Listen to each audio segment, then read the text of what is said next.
ખાસ કરીને ફરીથી ફોન મ્યુટ છે, ચેક કરી લો. અને નો કન્વર્સેશન પ્લીઝ. આપ ચાલુ કરી શકો છો. તમને આ ખોલી આપું. બસ કલાક વોટ્સએપ માં બધું મોકલી છે ને. સાવધાન ગ્રુપ બનાવ્યું છે. નમો સિદ્ધાણમ નમો નમો ઉજ્જાયાણ નમો લોય સર્વસા મોક્ષ માર્ગસ્ય નેતારમ વેતારમ સર્વભૂતામ જ્ઞાતારમ વિશ્વતત્વાનાં વંદે તદ્ગુણલતયે.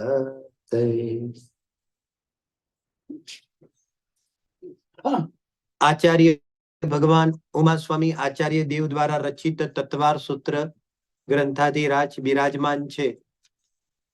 અને તે તત્વાર સૂત્ર ગ્રંથાધિરાજના બીજા અધ્યાયના અંતર્ગત પહેલા સૂત્રની અંદર આચાર્ય દેવે જીવનું સ્વરૂપ બતાવવા માટે 5 ભાવના માધ્યમથી જીવનું સ્વરૂપ બતાવ્યું છે.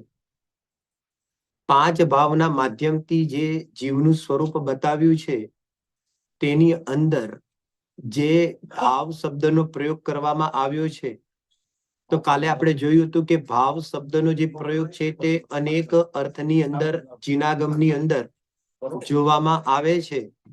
અહીંયા આગળ ચાલતા વિષયમાં આચાર્ય ભગવાનને અહીંયા આગળ જે કર્મ સાપેક્ષ જીવના જે પરિણામ છે તો તેને અહીંયા આગળ ભાવની મુખ્યતાથી અહીંયા આગળ દર્શાવવામાં આવ્યા છે.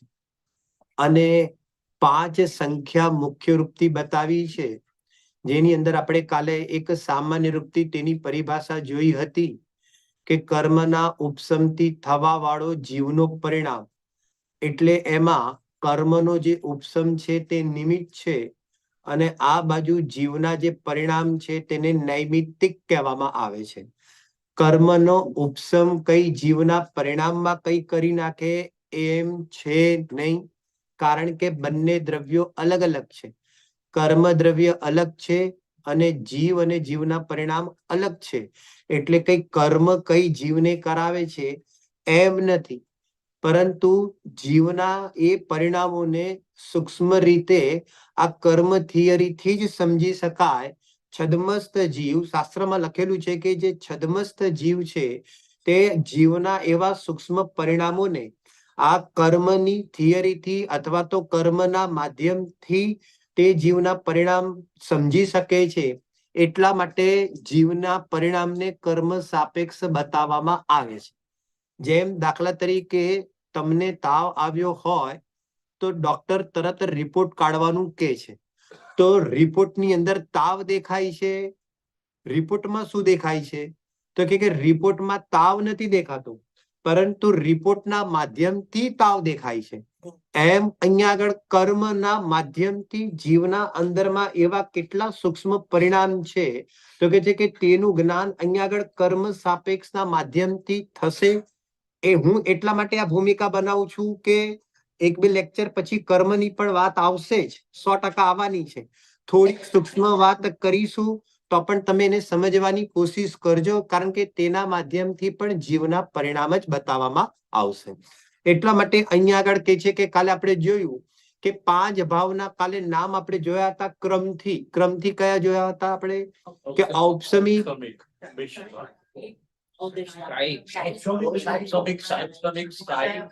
બહુ સરસ, ઔપસમિક, સાયિક, ક્ષયોપસમિક, ઔદયિક અને પારિણામિક. સૂત્રની અંદર ઔપસમિક સાયિકો ભાવો મિશ્રસ્ય જીવસ્ય સ્વતત્વમ ઔદયિક પારિણામિકો છે. બરાબર. તો આવી રીતે આચાર્ય દેવે અહીંયા આગળ 5 ભાવને દર્શાવતું સૂત્ર અહીંયા આગળ બતાવવામાં આવ્યું છે. અને કાલે જોયું હતું કે આ 5 ભાવની અંદર કર્મનો ઉપસમ, કર્મનો ક્ષય, કર્મનો ક્ષયોપસમ, કર્મનો ઉદય અને સર્વ પ્રકારે કર્મની કોઈ પણ અપેક્ષા લાગુ જેમાં ન પડે એવું આ ચૈતન્ય માત્ર પારિણામિક ભાવ અને એની અંદર અહીંયા આગળ કે છે કે આ પ્રમાણે અહીંયા આગળ કર્મોના નિમિત્ત અને અહીંયા આગળ જોવામાં આવે કે જીવના એવા પરિણામ. 4 ભાવની અંદર કર્મની નિમિત્ત નૈમિત્તિક અવસ્થાથી બતાવવામાં આવ્યા અને જે 5મો ભાવ છે તેની અંદર કર્મની કોઈ પણ પ્રકારની અપેક્ષા લાગુ પડતી નથી. હવે આ જ વાતને જરા આપણે એક સમજીએ છીએ કે 5 ભાવને શા માટે જાણવા, જરા સાંભળજો બરાબર. અને પછી 5 ભાવને અત્યંત સરળ ભાષામાં આપણે બોર્ડ ઉપર જોઈએ છે અને પછી એના પેટાભેદની અંદર જઈશું. આપણે એ પ્રમાણેનો કાર્યક્રમ છે, જરા સમજજો, એક એક ચીજ સમજજો. કેટલાક હું પ્રશ્ન ઉત્પન્ન કરું છું, એના જવાબ તમારે અહીંયા હમણાં કોઈએ આપવાના નથી, પણ જીનાગમની અંદર આ 5 ભાવનું સ્વરૂપ શા માટે મારે સમજવું, પહેલા હું અહીંયા આગળ પ્રશ્ન બોલીશ અને પછી આ જ પ્રશ્નને હું ફરીથી લાવીશ ત્રીજા દિવસે. એમાંથી સભામાંથી તમારે બધાને ભાવના માધ્યમથી જવાબ આપવાનો છે, એમનેમ નહીં, પણ એ પર્ટિક્યુલર ભાવ શબ્દનો પ્રયોગ કરીને તમારે જવાબ આપવાનો છે. મને કાલે જ વિચાર આવ્યો કે આવા પ્રશ્ન ઉભા કરીને એટલા માટે સમજીએ કે તમારી આ વિષય પ્રત્યેની વિશેષ રૂપથી જાણવાની જિજ્ઞાસા ઉત્પન્ન થાય. એટલા માટે આપણે પહેલા એના પ્રશ્નો બનાવીએ છીએ, પછી તમારે જ્યાં સુધી પૂરું પ્રકરણ ન પતે ત્યાં સુધી તમે એના જવાબ નહીં આપી શકો. એટલા માટે સૌથી પહેલા પ્રશ્ન આપણે સમજજો. સૌથી મારો પહેલો પ્રશ્ન છે કે અરિયંત ભગવાનને કેવળ જ્ઞાન થઈ ગયા પછી પણ સંસારી કેમ કીધા? મારે ભાવથી જવાબ જોઈશે. કાલે જે વાત કરી એની વાત નથી, એની ચર્ચા પછી. અત્યારે કોઈએ જવાબ નથી આપવાના. હું આ ખાલી તમારામાં જિજ્ઞાસા ઉત્પન્ન કરું છું આ વિષય ચલાવવા માટે. બીજો પ્રશ્ન મારો એ છે કે ભરત ચક્રવર્તીને સમ્યક દર્શન પ્રાપ્ત થઈ ગયું અને તોય અહીંયા આગળ કે છે કે 6 ખંડને જીતવા માટે નીકળે છે.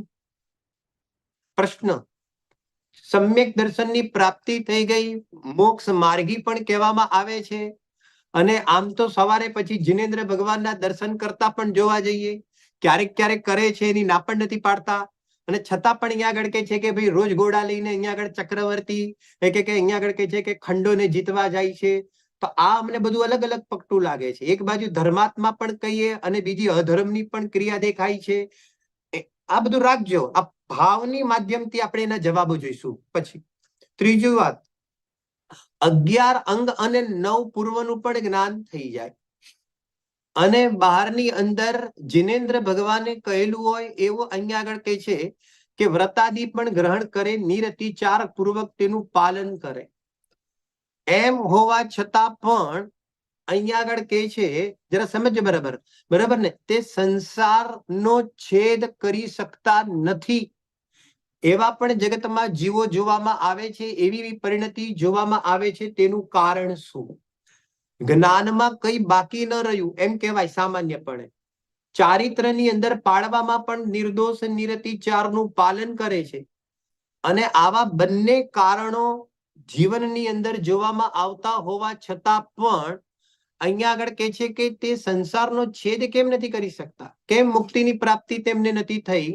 તો કે છે કે આ પણ ભાવના માધ્યમથી આપણે એને જવાબ જેને કહેવાય કે જોઈશું.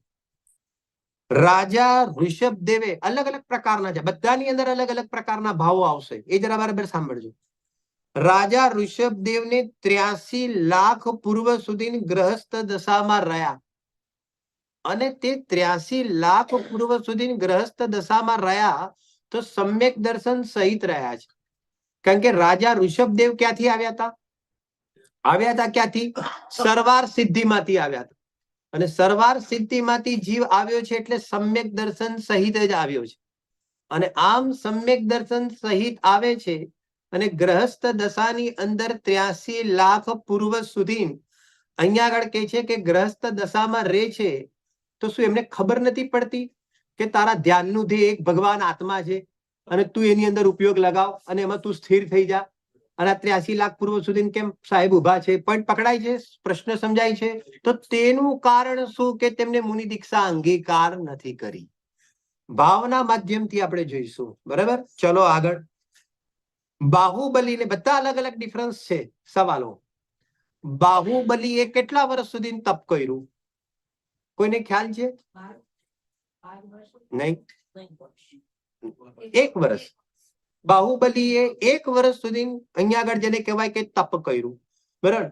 અને અહીંયા આગળ કે છે કે 1 વર્ષ સુધી તેમને તપ કરવું પડ્યું, તેની પહેલા તેમને કેવળ જ્ઞાન ન થયું, તેનું કારણ શું? એક બીજો બી અંદરમાં અત્યારે જ પ્રશ્ન આવ્યો કે જેમ બાહુબલીને 1 વર્ષ લાગ્યું, બહુ મજેદાર પ્રશ્ન.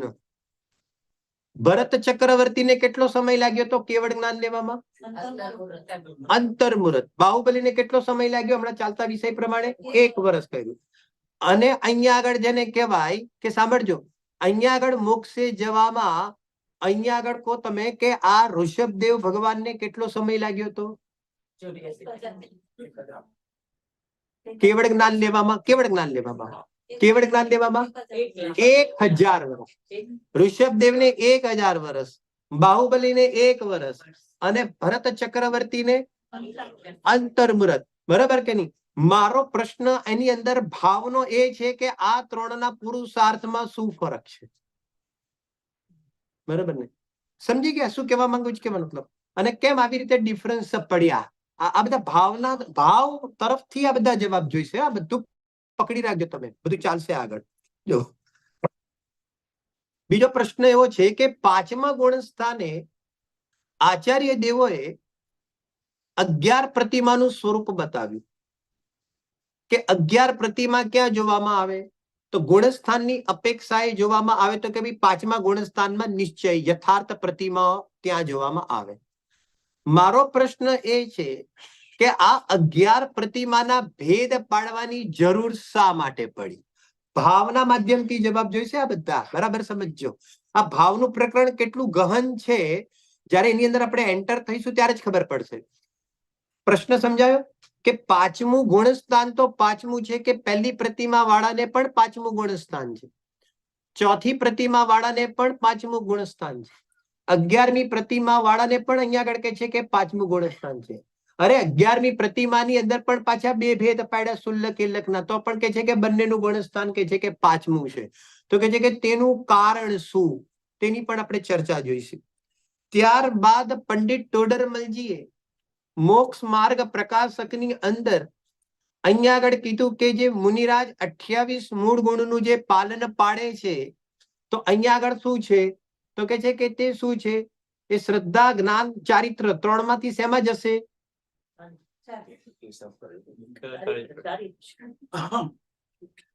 શેમાં જશે? શ્રદ્ધા, જ્ઞાન કે ચારિત્ર શેમાં જશે? હવે સાંભળો પ્રશ્ન પૂરો. પંડિત ટોડરમલજી કહે છે કે 28 મૂળ ગુણ પાડવાનું જે પરિણામ છે, તો કે છે કે તે ચારિત્ર નથી, ચારિત્રનો મળ છે. તો મને એનો જવાબ પણ ભાવના માધ્યમથી જોઈશે. આ જરા સમજજો. બરાબર કે નહીં? મતલબ આગળ વાત, દુઃખનું કારણ શું છે? રિયલમાં મારા દુઃખનું કારણ શું છે? રિયલ અરે નહીં, હમણાં પછી અત્યારે કેમ આવ્યું છે? રિયલમાં મારા સુખનું કારણ શું છે? અને અહીંયા આગળ કે છે કે મારા પરમ સુખનું કારણ શું છે?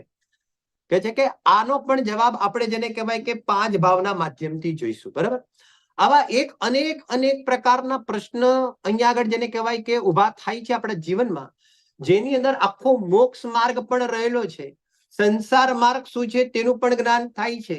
અને અહીંયા આગળ કોના આશ્રય અહીંયા આગળ કે છે કે આ સંસારનો અભાવ, મોક્ષ માર્ગની પ્રાપ્તિ અને આગળ જતા મોક્ષની પ્રાપ્તિ. તો આ 5 ભાવના માધ્યમથી તો કે છે કે આ આખું પ્રકરણ કેવી રીતે જેને કહેવાય કે ઉપસે ને બહાર આવશે તેની આપણે એને અહીંયા આગળ સમજી રહ્યા છે. બરાબર? આ અજીન મેં ઓલી રીતે પ્રશ્ન પૂછ્યા છે. તમે 5 ભાવ ભણશો એટલે કાલે આખા પ્રશ્નના સ્વરૂપ અલગ અલગ આવી જશે. એમાં તમારે પોતાને જાતે એ મહેનત કરવાની છે. ખાલી એક આજનો એક પ્રશ્ન બી પૂછી દઉં છું, તમે આજે જવાબ તો આપી જ નથી શકવાના. પેપર જોયા વગર, ઓલા પ્રશ્ન ઉત્તરના પેપર જોયા વગર તમે કોઈ પણ જવાબ નથી આપી શકવાના. કે ટોટલ અત્યારે આ જે ભાવ છે 5 ભાવ મૂળ, તેના ટોટલ ભેદ કેટલા છે? 53 ભેદ છે. વર્તમાનમાં આપણને આ 53 માંથી કેટલા ભેદ લાગુ પડે? અત્યારે કોઈએ જવાબ આપી નથી શકવાના, અને કારણ કે તમે જોયા વગર નથી બોલી શકવાના. બરાબર ને? એટલે એવા બધા પ્રશ્ન કાલે આપણે છોડીશું, આજે નહીં. ઠીક છે? બરાબર? હવે આપણે અહીંયા આગળ શરૂ કરીએ છીએ. જરા સાંભળજો.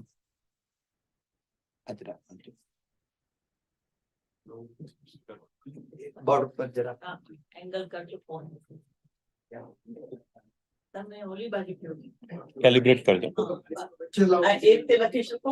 Very good. તમારું બરાબર છે? આવે છે. Like for that.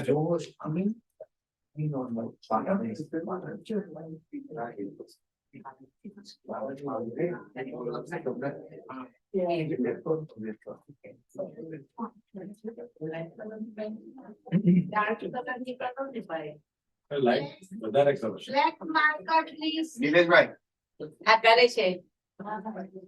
લાઈટ વધારે લાઈટ કરી છે સલગ ડિફરન્ટ કલર કરે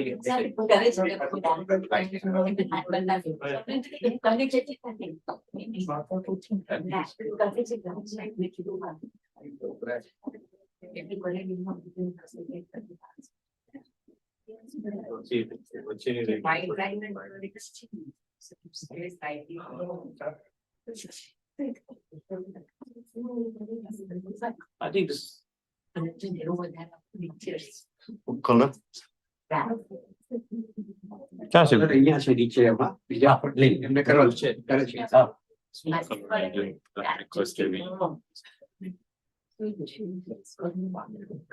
જે માર્કર હોવું જોઈએ.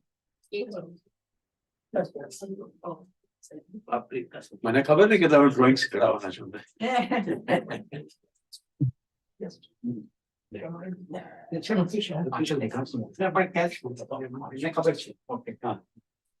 તમને પાછળ અહીંયા નથી દેખાતું એટલે ખબર છે એટલે કહેવાની જરૂર નથી but still he has a reason what he is doing. Just bear with him. આ એક સવાલ છે. સૌથી પહેલા તો આ બોર્ડ ઉપર મેં શું બનાવ્યું છે ખબર તમને? મે મહિનો છે તો કેરી બનાવું એટલા માટે મેં ઓરેન્જ કલર લીધો હતો. તમે તો મને અલગ અલગ કલર કહો. હવે જરા સાંભળજો બરાબર. અહીંયા આગળ જેને કહેવાય કે આ એક કેરી બનાવી છે બરાબર છે. એ કેરી અહીંયા આગળ આપણે હું શબ્દનો પ્રયોગ કરું છું એ પક્વ છે. સમજો ઓછું વધતું દેખાય હું શબ્દ બોલતો જઈશ જોઈ લેજો બરાબર ને. બીજી એક કેરી એવી બનાવી છે કે તેને હું અહીંયા આગળ કહું છું પરિપક્વ છે. ત્રીજી કેરી એ બનાવું છું કે અહીંયા આગળ જેને કહેવાય કે તેને એમ કહીશ કે અહીંયા આગળ જેને કહેવાય કે અંશે કેરી કેવી છે તો કે બગડેલી છે. ચોથી કેરી મેં એવી બનાવેલી છે કે જેને કહેવાય કે એ આખી બગડેલી છે. બરાબર. આ તમારું ઓલું લાગુ પડ્યું મને આ બાજુ. પાંચમી કેરી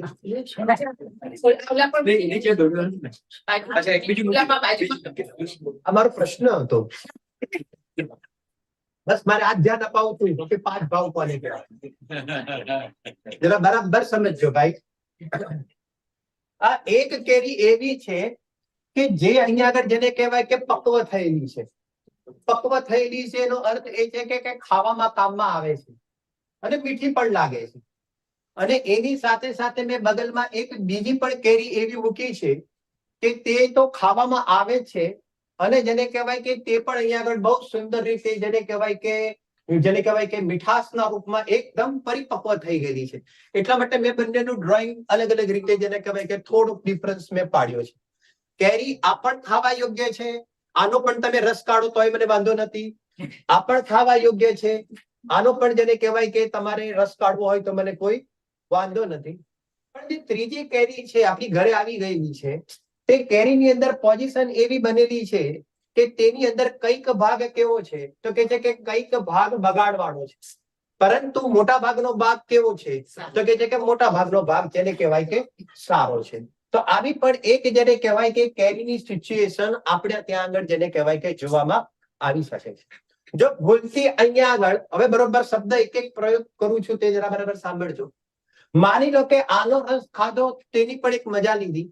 આનો રસ ખાધો તેની તો વિશેષ મજા લીધી પરંતુ કદાચ આ બગડેલો ભાગ આપણને સમજો કે કદાચ ખ્યાલમાં આવ્યો બી ન બી આવ્યો છતાં પણ કદાચ લોભના કારણે વાપરી બી નાખ્યો તો પણ પછી કે છે કે એનો પણ આપણે એક રસ કાઢીએ છીએ. તો બોલો આ બંનેના રસથી આનો રસ ફરક લાગશે કે નહીં લાગે? કઈક બગડેલા ભાગ સાથેનો પણ જો રસ ખાવામાં આવે તો કઈક બગડેલા સ્વાદ સાથેનો રસમાં એનો ફરક પડ્યા વગર રહે નહીં. તો કે છે કે તે પણ અહીંયા આગળ જેને કહેવાય કે એક આનો રસના રૂપમાં પણ અહીંયા આગળ જોવામાં આવે છે. અને આ એક કેરી આખી એવી છે કે જેનો આપણે રસ ન ખાઈએ, પરંતુ જો એક એનો રસ હોય તો કેવો હોય, તો કે છે કે તમે આ 3 કેરીથી પણ જેને કહેવાય કે જુદો આનો એક રસ તમે તમારા જ્ઞાનમાં એને સમજી શકો છો કે આ આખી ને આખી કેરી કેવી છે. તો કે છે કે આનો એક જેને કહેવાય ને કે આ બધાથી એક આખો અલગ જેને કહેવાય કે જુદો રસ જોવામાં આવે છે. બરાબર. હવે આની અંદર જેને કહેવાય કે જરા બરાબર સમજજો.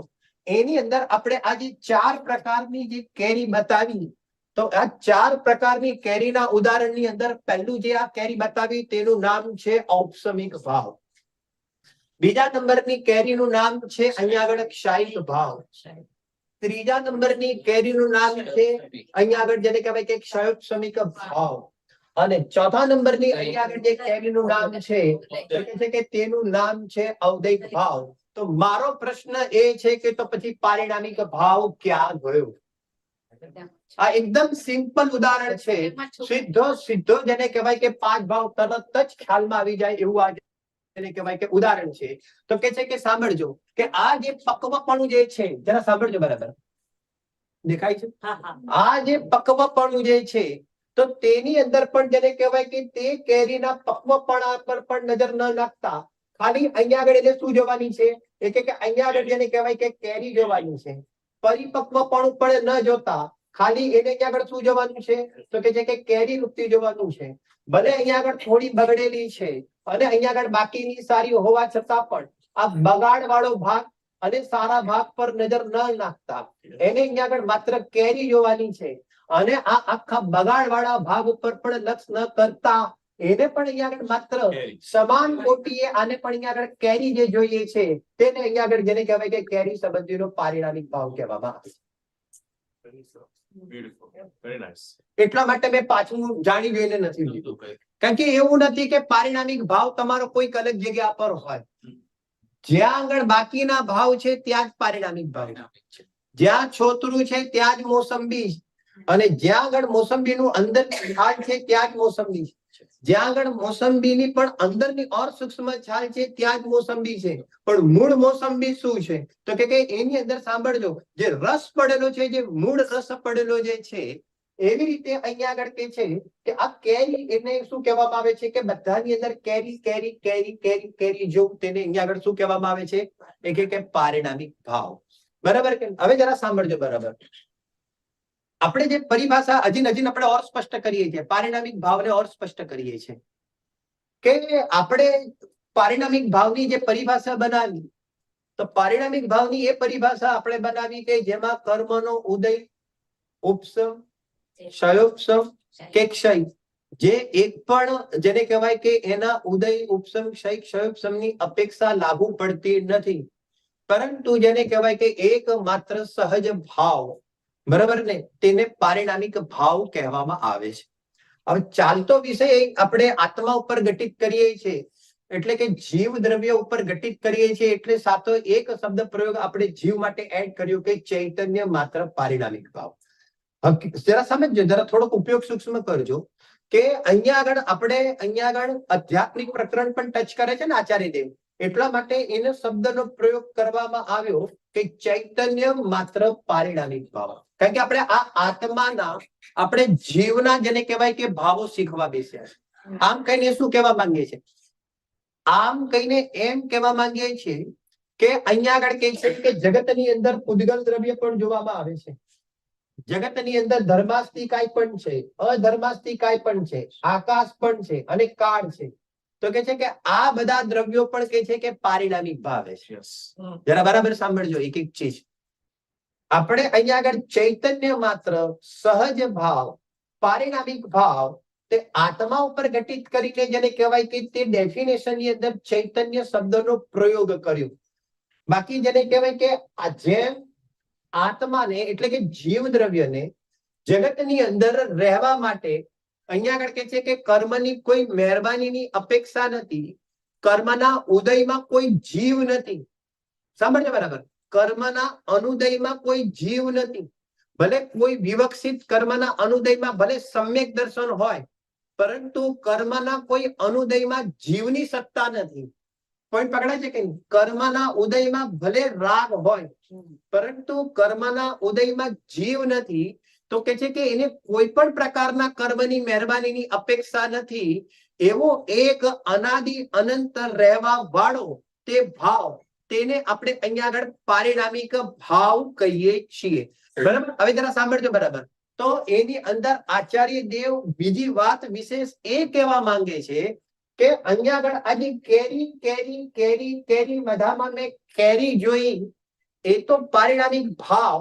પણ એને બીજા શબ્દોમાં આપણે અહીંયા આગળ સમજો કે કહીએ તો જેને કહેવાય કે આપણી ઘરે અહીંયા આગળ સવારે અહીંયા આગળ જેને કહેવાય કે આ આપણી ટોકરી છે, આપણે એક બાસ્કેટ રાખીએ છીએ, તેની અંદર કેળા પણ જોવામાં આવે છે, પછી કેરી પણ જોવામાં આવે છે, ગ્રેપ્સ પણ જોવામાં આવે છે, એપલ પણ જોવામાં આવે છે.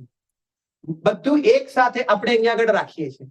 હવે મારો પ્રશ્ન એ છે કે આ જે કેરી છે આ બધાની સાથે ભેગી છે. જરા બરાબર સાંભળજો. આ કેરી છે તેની સાથે અહીંયા આગળ ગ્રેપ પણ છે. આ કેરી છે તેની સાથે અહીંયા આગળ બનાના પણ છે. અહીંયા આગળ કેરી છે તેની સાથે એપલ પણ છે. અને આ અહીંયા આગળ કે છે કે તમે 2 દિવસ સુધી આ બધું સાથે રાખ્યું છે. તો જે 2 દિવસ સુધી તમે જે બધું સાથે રાખ્યું છે, તો ત્રીજા દિવસે જયારે આપણે રૂમાલ ખોલીને ખબર પડી કે આ જે કેરી હતી ને તે અહીંયા આગળ જેને કહેવાય કે કેળા રૂપે થઈ ગઈ. બોલો એવું બને કે ના બને? પરંતુ સમજો તમારા 1 ડઝન કેળા, બહુ બહુ માર્મિક વાત છે આ, બહુ જ જેને કહેવાય ને કે ગજબની વાત છે. જ્ઞાનનું ધ્યેય મારે કેવી રીતે બનાવવું એના માટે આ સમજવું બહુ જરૂરી છે કે અહીંયા આગળ જે કહેવા માંગે છે કે આ મારી જે કેરી છે, કેળા છે, ગ્રેપ્સ છે, આ એપલ છે, તો અહીંયા આગળ 2 દિવસ, સાંભળજો બરાબર, 2 દિવસ સુધીનું હું અહીંયા આગળ આ બધાની વચ્ચે રાખીશ, છતાં પણ જેને કહેવાય કે આ જે કેરી છે તે અહીંયા આગળ કેળા રૂપે નથી થવાની. બીજા 2 દિવસ વધારે રાખીશ, જરા ઉપયોગ સૂક્ષ્મ કરજો. બીજા 2 દિવસ હું વધારે રાખીશ તો અહીંયા આગળ આ જે કેરી છે તે એવું બની શકે છે કે તેની અંદર બગાડ તો જોવામાં આવે. બીજા 2 દિવસ હજી વધારે રાખીશ તો એવું બની શકે કે તે કેરીની અંદર અહીંયા આગળ જેને કહેવાય કે બગાડ તો જોવામાં આવી શકે છે. પણ ભલે બગાડ જોવામાં આવી શકે છે, પરંતુ કેરી પોતાની જાત છોડીને કેળા રૂપે નથી પરિણમવાની. તેને અહીંયા આગળ પારિણામિક ભાવ કહેવામાં આવે છે. લોજિક સમજાય છે શું કહેવા માંગે છે? પારિણામિક ભાવ એટલે શું? ચૈતન્ય માત્ર સહજ ભાવ એટલે શું? કે અહીંયા આગળ જેને કહેવાય કે સંયોગની અંદર દ્વેષ પણ જોવામાં આવે છે. અહીંયા આગળ અવસ્થાની અંદર રાગ પણ જોવામાં આવે છે. અહીંયા આગળ કદાચ સમ્યક દ્રષ્ટિ છે તો તેની અવસ્થાની અંદર સમ્યક દર્શન પણ જોવામાં આવે છે. અહીંયા આગળ કોઈને પૂર્ણ જ્ઞાન પ્રગટ થયું છે તો તેની અવસ્થાની અંદર કેવળ જ્ઞાન પણ જોવામાં આવશે. તો આમ કદાચિત કોઈ અવસ્થામાં રાગ, કોઈ અવસ્થામાં વિતરાગતા, બહારના સંયોગમાં કર્મ પણ છે, બહારના સંયોગમાં શરીર પણ છે, અને આ બધાની વચ્ચે જે પોતાનો ભગવાન આત્મા બિરાજમાન છે, તો કે છે કે તે પોતાનો જે ભગવાન આત્મા છે એ કે અનાદિકાળ જતો રહ્યો, અનાદિકાળથી લઈને અત્યાર સુધી અહીંયા આગળ કે છે કે અહીંયા સંસાર અવસ્થામાં મિથ્યા દ્રષ્ટિને અનંત ગાળ ગયો, છતાં પણ તે પોતે દેહ રૂપે નથી થતો. ચૈતન્ય પોતાની જાત છોડીને આ દેહ રૂપે નથી થતો, તેને અહીંયા આગળ ચૈતન્યનો પારિણામિક ભાવ કહેવામાં આવે છે. પોઈન્ટ સમજાય છે કે નહીં કહેવાનો મતલબ?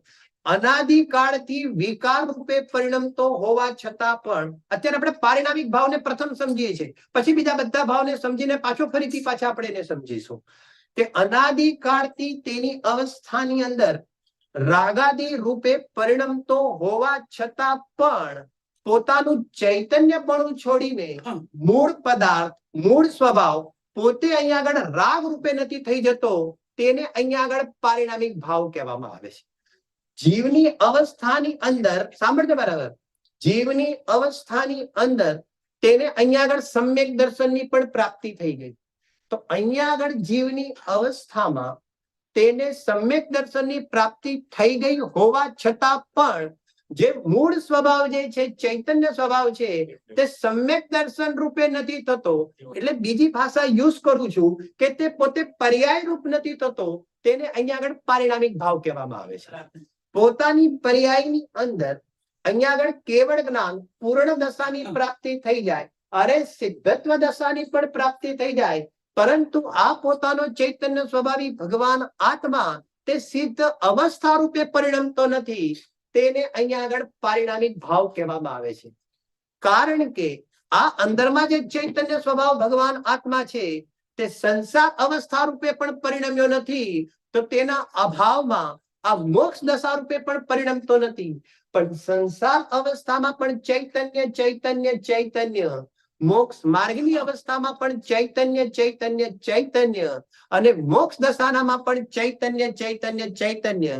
જેમ કે અહીંયા આગળ જેને કહેવાય કે પક્વ અવસ્થામાં પણ કેરી તો કેરી, પરિપક્વ અવસ્થામાં પણ અહીંયા આગળ કેરી તો કેરી. અડધી બગડેલી હતી અને અડધી સારી હતી, છતાં પણ કેરી તો કેરી જ રહી. અને અહીંયા આગળ પૂર્ણ બગડેલી હતી, છતાં પણ કેરી તો કેરી જ રહી. તો તેની અંદર જે કેરી કેરી કેરી કેરી કેરી પડે રહે છે, તે અહીંયા આગળ પારિણામિક ભાવ છે. એમ ચૈતન્ય ચૈતન્ય ચૈતન્ય ચૈતન્ય ચૈતન્ય રહે છે, તેને પારિણામિક ભાવ કહેવામાં આવે છે. ખ્યાલ આવે કેમ મતલબ? આ બધાને સ્લાઇડ WhatsApp માં આવી ગઈ છે બંને તેલની છે. બરાબર. હા, હવે જુઓ. હા, કોઈને પણ ક્વેશ્ચન હોય ને તો જરા રિક્વેસ્ટ છે, બહુ નમ્ર વિનંતી છે. અને કેવું? હા, બરાબર. તમે એટલે એક ધારા ના તૂટે એટલા માટે. એની અંદર હવે આપણે આગળ જરા બરાબર સમજજો. આ એકદમ સિમ્પલ રીતે તમને જેને કહેવાય કે 5 ભાવ એટલે શું, મારે એમાં શું સમજવું છે, તમે જીવના પરિણામની અંદર મારે શું સમજવાનું છે એની અંદર, એ રીતે આપણે એને જેને કહેવાય કે અહીંયા આગળ ટચ કરીએ છીએ. બહુ સુંદર વિષય અને એકદમ સિમ્પલ વિષય છે. તમારી પાસે આત્માની અંદર સમજો કે અત્યારે ગુણ અનંત છે. અનંત ગુણમાં આ ટોપિકને સમજવા માટે ખાલી તમારે 5 જ ગુણને મુખ્ય કરીને સમજવાના છે. જરા સમજો. ભાવ 5 જરા સમજો. અત્યારે 5 ભાવ એ શબ્દનો પ્રયોગ થી વાત નથી કરતો, હું 5 ગુણની વાત કરું છું. જરા અલગ છે. અને તમે નોટ કરતા જજો. તમને બુક આપેલી છે. 5 ભાવનું પ્રકરણ એવું છે કે તમારી આખી નોટબુક બી ભરાઈ શકે છે. બરાબર. ભલે આ શિબિરમાં નહીં ભરાય, પણ કહું છું એમ તમે ઘરે લેસન કરશો તો. બરાબર ને? નંબર 1 દર્શન. અહીંયા લખી દઉં, બીજું ફ્રેશ આપું તમને. ના, વાંધો નથી. આ રેવા દો. બરાબર. અહીંયા આગળ જોજો. કાળી પેન નંબર 1 દર્શન.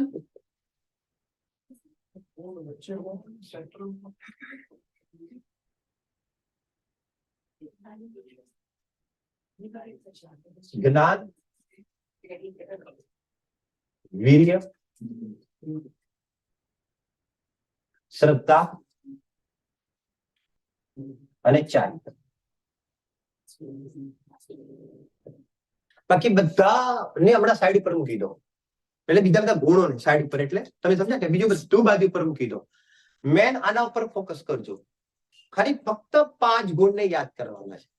અને આ બાજુ અહીંયા આગળ 5 ભાવને યાદ રાખવાના છે. અને આ જે 5 ભાવ જે છે ને, તે મુખ્ય રૂપથી આની અંદર જેને કહેવાય કે આ 5 ગુણની અંદર ગઠિત કર્યા છે. એકદમ સિમ્પલ. જો કે બીજા બધા ગુણો પણ આવી જાય છે. હું હમણાં એને થોડુંક શું છે કે હાર્ડ નથી બનાવવા માંગતો. સૂત્રની અંદર ચ શબ્દ પણ આવ્યો છે. જેમ આપણે આખું સૂત્ર બોલીએ છીએ ને, તો સૂત્રની અંદર છેલ્લે ચ શબ્દ પણ વાપર્યો છે. તો આચાર્ય દેવ બધી મૂળ ટીકાઓની અંદર કહે છે કે તેની અંદર બીજા બધા ગુણો પણ આની અંદર ગર્ભિત છે. એ કેવી રીતે છે ને શું છે, હમણાં ટચ નથી કરતા, જાણી જોઈને. અહીંયા આગળ સાંભળજો બરાબર. આપણે એની અંદર તમે જોયું કે જે પક્વ કેરી છે, તો પક્વ કેરીની અંદર જેને કહેવાય કે ખાવા યોગ્ય પકાયેલી કેરી, એવી રીતે જેને કહેવાય કે તૈયાર થયેલી કેરી અહીંયા આગળ જોવામાં આવી. અને આનો તો પ્રશ્ન જ નથી કે પૂર્ણ સુંદર રીતે જેને કહેવાય કે પરિપક્વ થઈ ગયેલી છે. બરાબર. એટલે આપણે ભાવની અપેક્ષાએ આને ઔપચારિક ભાવના રૂપમાં જોયું હતું. અને આ ભાવને આપણે અહીંયા આગળ જેને કહેવાય કે ક્ષાયિકના રૂપમાં જોયું હતું. કંઈક બગડેલી છે અને અહીંયા આગળ કંઈક સારી છે.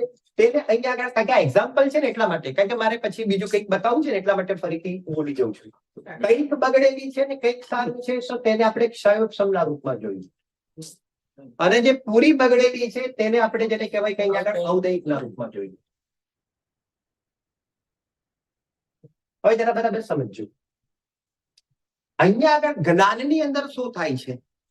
જ્ઞાનની અંદર અહીંયા આગળ શું જોવામાં આવે છે જરા બરાબર સાંભળજો કે દાખલા તરીકે વર્તમાનમાં શું પોઝિશન છે કે દાખલા તરીકે દર્શન, જ્ઞાન, વીર્ય, શ્રદ્ધા અને ચારિત્ર. બરાબર. હવે અહીંયા આગળ હું લખું છું, જુઓ આ જે ત્રણ ચીજ છે તે અહીંયા આગળ જેને કહેવાય, હું સાદા શબ્દ વાપરું છું જાણી જોઈને એકદમ જ, અંશે ઉગાડ રૂપ.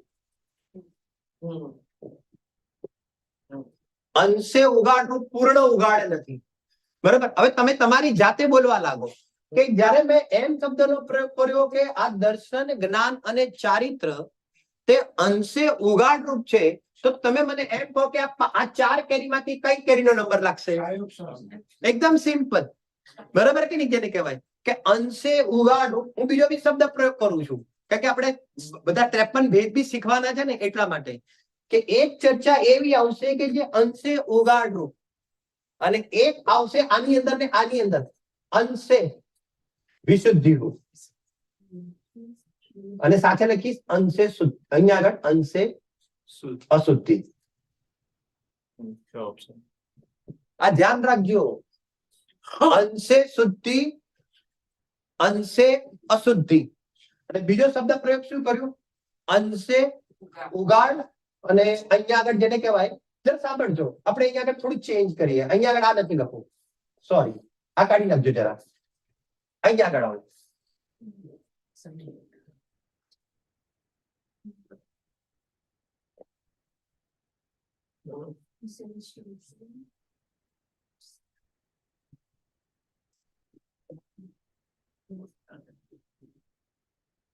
વિશ્વદશાંત શુદ્ધ શુદ્ધ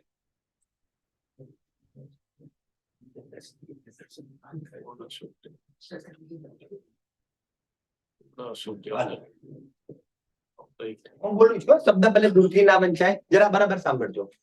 ફરીથી પાછું ફોકસ કરજો. અહીંયા આગળ જેને કહેવાય દર્શન, જ્ઞાન અને વીર્ય. તો દર્શન, જ્ઞાન અને વીર્યની અંદર અત્યારે શું પોઝિશન છે? કે અત્યારે અહીંયા આગળ અંશે ઉગાડ છે. ક્યારે પણ કોઈ પણ જીવને અહીંયા છદ્મસ દશાની અંદર અહીંયા આગળ અંશે ઉગાડ ન હોય એમ 3 કાળની અંદર બને નહીં. એની વિશેષ ચર્ચા જયારે એ ભાવની ચર્ચા આવશે ત્યારે આપણે કરીશું, એના ભેદ પ્રભેદ વખતે.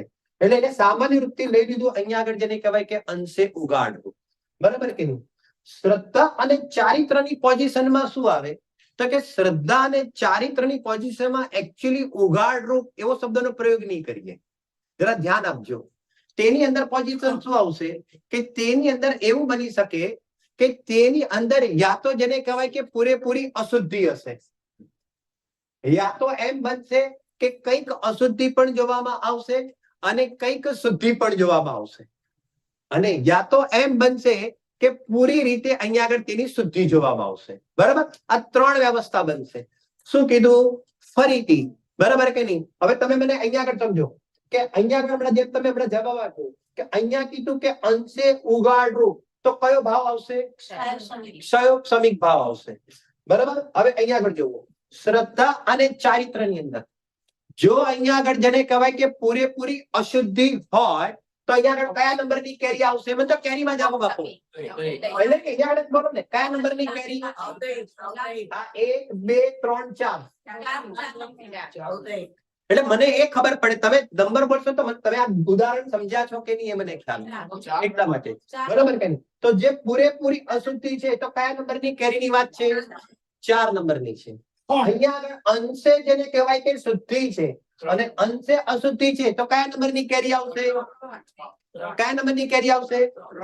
હા તો બરાબર બોલો. આમ સરખું કેમ નથી બોલતું? ડરો છો કે? બરાબર કે બરાબર છે? તો કહે છે કે ભાઈ 3 નંબરની કેરી આવશે. બરાબર કે નહીં? અને અહીંયા આગળ પૂર્ણ શુદ્ધિ છે તો કયા નંબરની કેરી આવશે? 2 નંબરની. એટલે એને કયો ભાવ આવી ગયો? એટલે કે સાઈ ભાવ આવશે. ખ્યાલ આવે છે કે નથી આવતો? બરાબર કે નહીં? આમ શું થયું કે દર્શન, જ્ઞાન અને વીર્ય, આ જે 3 જ્ઞાન છે અને 3 ચીજ છે, 3 ગુણોનું પરિણમન છે, તે વર્તમાનની અંદર કેવા રૂપે જોવામાં આવે છે? તો કહે છે કે તે વર્તમાનમાં ક્ષયોપશમિક ભાવ રૂપે જોવામાં આવે છે. ક્ષયોપશમિક ભાવ રૂપે કેમ જોવામાં આવે છે? કર્મ તરફથી વાત કરશો તો ક્ષયોપશમિક ભાવ રૂપે કેમ જોવામાં આવે છે? કારણ કે તેમાં કર્મનો ક્ષયોપશમ નિમિત્ત છે. આપણે ભાવ શીખીએ છીએ ને, કર્મના ક્ષયોપશમના નિમિત્તથી થવા વાળો જીવનો ભાવ તેને ક્ષયોપશમિક ભાવ કહેવામાં આવે છે. તો અહીંયા દર્શન, જ્ઞાન અને વીર્ય તે ત્રણની અંદર કયો ભાવ જોવામાં આવશે? વર્તમાનમાં ક્ષયોપશમિક ભાવ જોવામાં આવશે. હવે ભાવ તરફથી બોલો, એટલે કર્મ તરફથી નહીં, પોતાના પરિણામ તરફથી બોલો કે ક્ષયોપશમિક ભાવ કેમ કીધું? કારણ કે વર્તમાનમાં દર્શન, જ્ઞાન અને વીર્ય તેનો કઈક ઉગાડ આપણી પાસે જોવામાં આવે છે. ખ્યાલ આવે છે કે નહીં? આપણી પાસે અત્યારે કઈક ઉગાડ છે કે નહીં? કઈક ઉગાડ એટલે શું? કેવળ જ્ઞાન છે? બોલો, કેવળ જ્ઞાન છે? નથી. શું આપણે જડ છીએ? નથી. કેવળ જ્ઞાન પણ નથી, જડ પણ નથી, પણ અત્યારે વર્તમાનમાં કઈક ઉગાડનું જ્ઞાન છે, તેને ક્ષયોપશમ કહેવામાં આવે છે. ખ્યાલ આવ્યો કે નહીં? એવી રીતે દર્શન અને વીર્યનું પણ સમજવું. આ હજી તો સામાન્ય પઢાઈ છે. આની અંદર એક ચિત્ર બની જવું જોઈએ કે 5 ભાવમાં શું કહેવા માંગે છે. પછી એની ડિટેલ્સ આપણે સમજીશું. બરાબર? અને શ્રદ્ધા અને ચારિત્ર, તો તેની અંદર શું વ્યવસ્થા છે? શુદ્ધિ અશુદ્ધિની. એની અંદર જેમ જ્ઞાનનો ઉગાડ, એવી રીતે અહીંયા એ વાત નથી, પણ શુદ્ધિ કે અશુદ્ધિની જેને કહેવાય કે અહીંયા આગળ વ્યવસ્થા છે. તો અહીંયા શુદ્ધિ અશુદ્ધિમાં વર્તમાનમાં શ્રદ્ધામાં શું પોઝિશન છે? જેમ હમણાં કીધું એ શ્રદ્ધામાં કયા નંબરની કેરી ચાલે છે અત્યારે? આપણી 4થા નંબરની.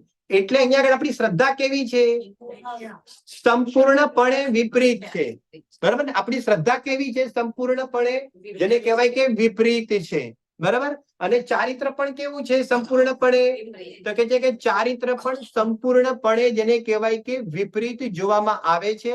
એટલે કે પૂરેપૂરી અશુદ્ધિ જોવામાં આવે છે. એટલા માટે અહીંયા આગળ જેને કહેવાય કે પૂરેપૂરી અશુદ્ધિ, એટલે અહીંયા આગળ અવદૈક ભાવ જોવામાં આવશે. બરાબર? પછી હવે આની અંદર સુધારો થશે કે નહીં થાય? થશે. ક્યારે થશે? 2 લેક્ચર પછી થશે. હમણાં બધું એક સાથે થઈ જાય. બી હાલત બેસ્યા નાસ્તો કરીને બી હાલ સુધારો થઈ જાય. હજી તો ભણવાનું એ ચાલુ નથી કર્યું. ખ્યાલ આવે છે કે નહીં? ખ્યાલ મતલબ આ કેમ પહેલા બનાવી ખબર છે? કે જ્યારે ભાવ ચાલે ને ત્યારે તમે તમારા ભાવ પકડવાની કોશિશ કરજો. તમે આ પ્રકરણ એવું છે, જો આ મેથ્સ નું પ્રકરણ છે. મેથ્સમાં કેવી મતલબ કે મેથ્સ કેવી રીતે ભણવાનું એ ખબર છે? કે સ્કૂલની અંદર જે ટીચર હોય ને, તો ટીચર તો શું કરે કે એક સમ શીખવાડી દે, અને એક સમ શીખવાડ્યા પછી શું કરે? મમ્મી એ થાકી જાય, પપ્પા એ થાકી જાય, છોકરો તો થાકી જાય, એટલા સમ આપી દેશે કે જાઓ ઘરે જઈને સોલ્વ કરો. તમે સમજી ગયા હું શું કહેવા માંગુ છું? ટીચર એમ કેમ કરે છે? રાઈટ છે ટીચર. કારણ કે હંમેશા મેથ્સ છે ને, તમે જેને કહેવાય કે તમે એ સમને છે ને, તમે જેટલા જેને કહેવાય કે તમે કરતા જશો, તમે કરતા જશો ને, તેમ તેમ તમને જેને કહેવાય કે આવડતા જશે. આ હિસ્ટ્રી જ્યોગ્રાફી નથી કે તમે ગોખી માર્યું આ 5 ભાવ પહેલા ગુણસ્તરમાં કેટલા છે, તો નિલેશભાઈ તો આટલા કહેતા હતા એટલે મારે આટલા જ બોલવાના. એક કામ નહીં આવે. તમારે મહેનત કરવી પડશે. અને આજે 2 દિવસમાં જ મહેનત કરવાની છે. ઘરે જઈને કોઈ નથી કરવાની, મને પાક્કો ખબર છે. બહુ ક્લિયર છે. પણ આપણે આ મતલબ કે જેને કહેવાય ને કે આપણે સ્ટડી કરીએ છીએ, તો તમે હકીકતમાં જેમ સ્કૂલમાં ભણતા હોય ને તેમ તમે બની જજો. અને આપણે આ 2 દિવસ 3 દિવસ જે પણ કઈ ચાલશે, તો છેલ્લે તમે અહીંયા આગળ બોલતા થઈ જશો કે 4થા ગુણસ્થાનની અંદર અહીંયા 53 માંથી કેટલા ભાવ છે. મને પૂરેપૂરો તમારા પર વિશ્વાસ છે. તમે આવીને કહેશો કે આ 53 માંથી નિલેશભાઈ લોકો આટલા ભાવ છે. 4થા ગુણસ્થાને અવદૈક ભાવમાંથી કેટલા ભાવ હોય, 21 માંથી કેટલા ભાવ હોય, તો તમે તમારામાંથી ઉભા થઈને અહીંયા આગળ કહેશો કે આ લખો તમે આટલા ભાવ છે. પણ એ ક્યારે બનશે? કે તમે પણ સાથે સાથે ચાલશો, તમે પણ જેને કહેવાય કે પાકું કરશો, ત્યારે તે બનશે. બરાબર? ક્લિયર કહેવાનો મતલબ? આવી રીતે એક સામાન્ય રૂપરેખા આપણે જેને કહેવાય કે એની ખેંચી છે. હવે અહીંયા આગળ જો આપણે થોડુંક ભણીએ. જો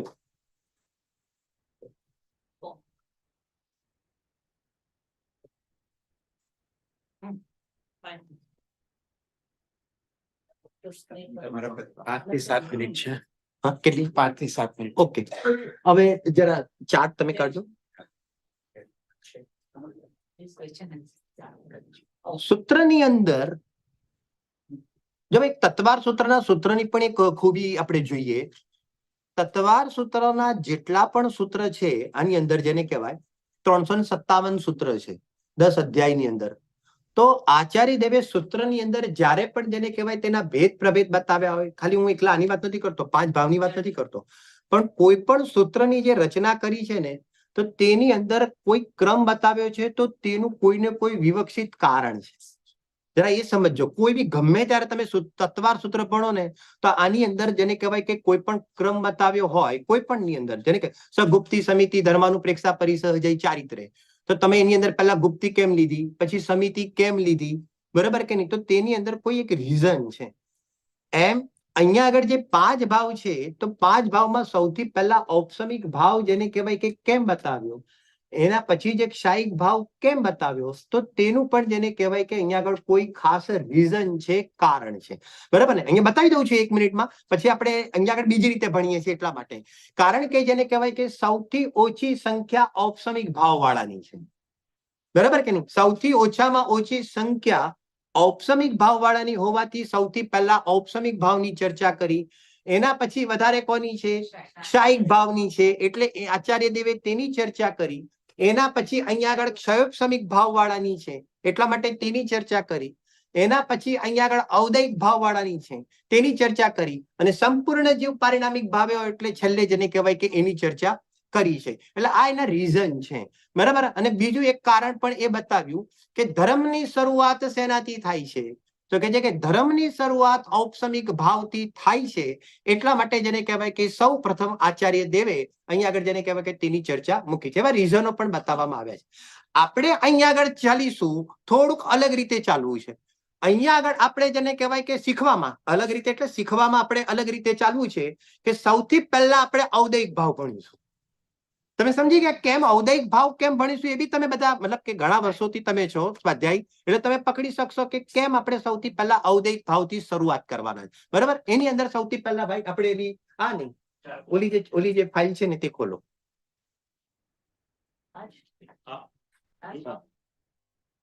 હા, નેક્સ્ટ આના પછીનું બતાવો.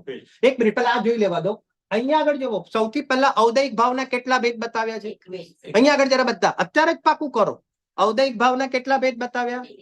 21. પછી અહીંયા આગળ બીજો કયો ભાવ બતાવ્યો? ઔપસમિક ભાવના કેટલા ભેદ છે? 2. એના પછી કયો બતાવ્યો? ક્ષયોપસમિકના કેટલા ભેદ છે? 18 છે. પછી ક્ષાયિક ભાવના 9 અને પારિણામિક ભાવના અત્યારે 3, બરાબર ને? અત્યારે આવી રીતે સમજો, ભાવને ભાવના રૂપમાં સમજો, બરાબર ને? હા, ક્ષયોપસમિક ભાવના કેટલા બતાવ્યા? અહીંયા આગળ હાથ બતાવો. ક્ષયોપસમિક ભાવના કેટલા બતાવ્યા? ક્ષાયિક ભાવના કેટલા બતાવ્યા? 9. જોઈ જઈને નહીં બોલો હવે, એ તો મેં એટલા માટે થોડું બોલાવું છું, એ તો મારી પાસે લખેલું છે. એમ નહીં, તમે સિરિયસલી મારી વાત સાંભળો. તમે છે ને એની સંખ્યા પણ પાકી કરવાની છે, એના ભેદો સમજવાના છે. આની પહેલા મેં જે 11-12 જે પ્રશ્ન મેં તમારી સામે મૂક્યા ને, ભરત ચક્રવર્તીના ને ઋષભદેવના, બાહુબલીના, તો કોઈ કારણવશ મૂક્યા છે, તમે સમજો. કારણ કે જ્યાં સુધી તમે જીવન નહીં જોવો ને, બરાબર ને? ખબર તમને એક બીજી વાત કહી દઉં, પ્રથમાનિયોગ શું બતાવે છે ખબર તમને? પ્રથમાનિયોગ શું બતાવે છે? પ્રથમાનિયોગ શું બતાવે સિદ્ધાર્થભાઈ? પ્રથમાનિયોગ શું બતાવે છે? નહીં, એમ નહીં.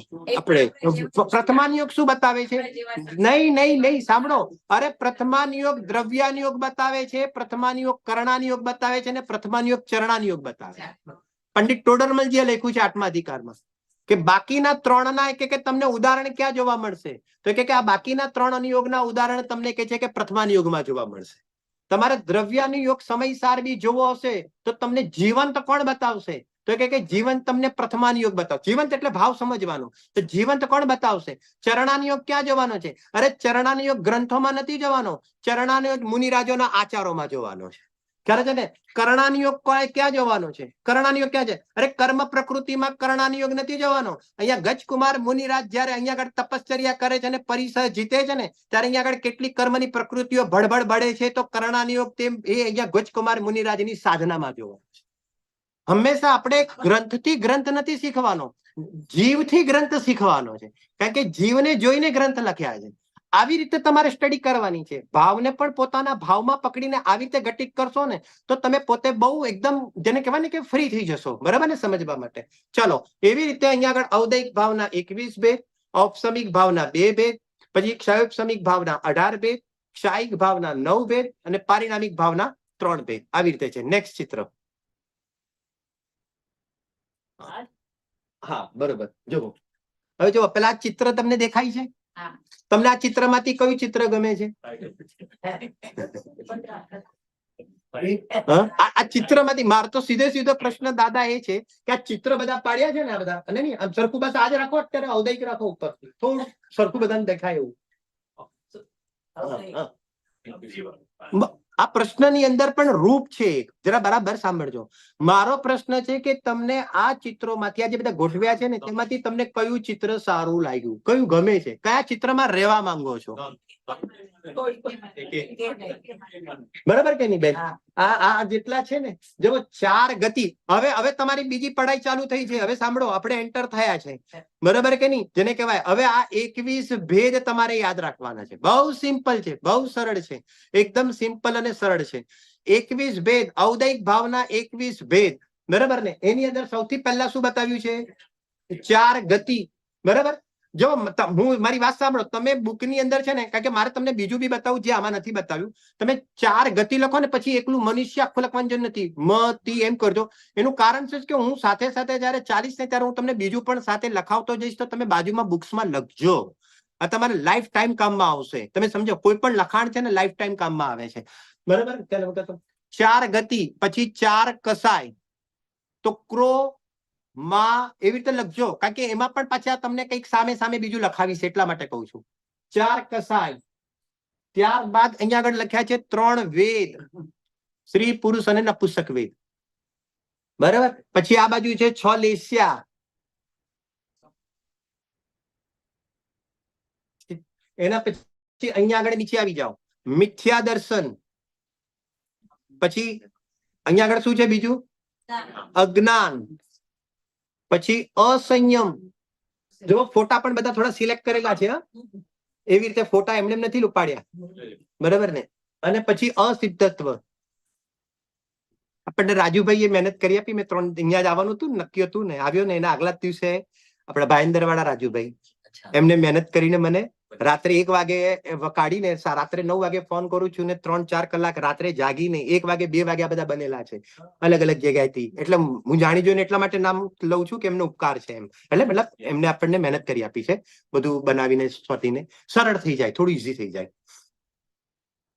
બરાબર 4 ગતિ 4 કસાય પછી 4 ગતિ 4 કસાય 3 વેદ 6 લેસ્યા મિથ્યા દર્શન અજ્ઞાન અસંયમ અને અસિદ્ધત્વ બરાબર આ ટોટલ કેટલા થઈ ગયા બરાબર ને એક સાથે કોણ બોલશે 4 ગતિ એના પછી 4 કસાય પછી 3 વેદ પછી 6 લેસ્યા પછી 4 અલગ અલગ છે મિથ્યા દર્શન અજ્ઞાન અસંયમ અને અસિદ્ધત્વ આ ટોટલ કેટલા ભેદ થઈ ગયા 21 આનું નામ શું છે ઔદયિક ભાવ બરાબર ઔદયિક ભાવ કોને કહેવાય જો ઉપર લખેલું છે કર્મના ઉદયના નિમિત્તે લખ્યું છે ઉપર મળ્યું તમને બરાબર ને કર્મના ઉદયના નિમિત્તથી થવા વાળા જે જીવના પરિણામ તેને શું કહેવામાં આવે છે તેને ઔદયિક ભાવ કહેવામાં આવે છે બરાબર એકદમ ક્લિયર હવે અહીંયા આગળ તો મેં પ્રશ્નો બાકી નથી એટલે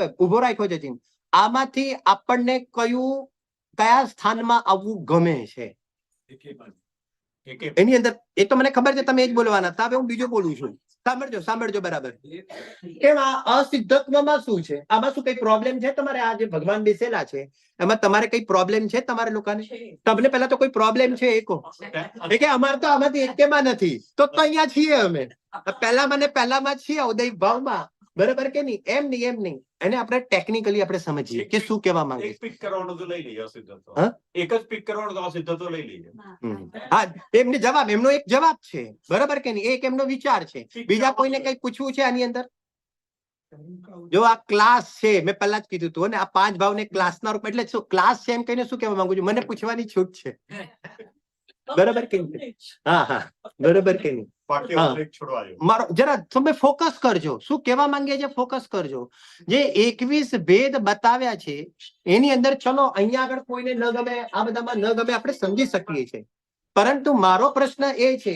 કે આ અસિદ્ધત્વમાં શું પ્રોબ્લેમ છે બરાબર ને અહીંયા આગળ તો જેને કહેવાય કે ફોટો કોનો છે બરાબર સમજો જરા તમે પહેલા એનો ફોકસ કરો આ ફોટો કોનો છે તો બરાબર છે આ સમોસરણમાં જેને કહેવાય કે એ પ્રમાણે સમજો કે અહીંયા આગળ સમોસરણ નથી તો બીજું એવી રીતે બેસેલા છે. તો જેને કહેવાય કે આ કેવડી ભગવાનનો છે, બરાબર ને?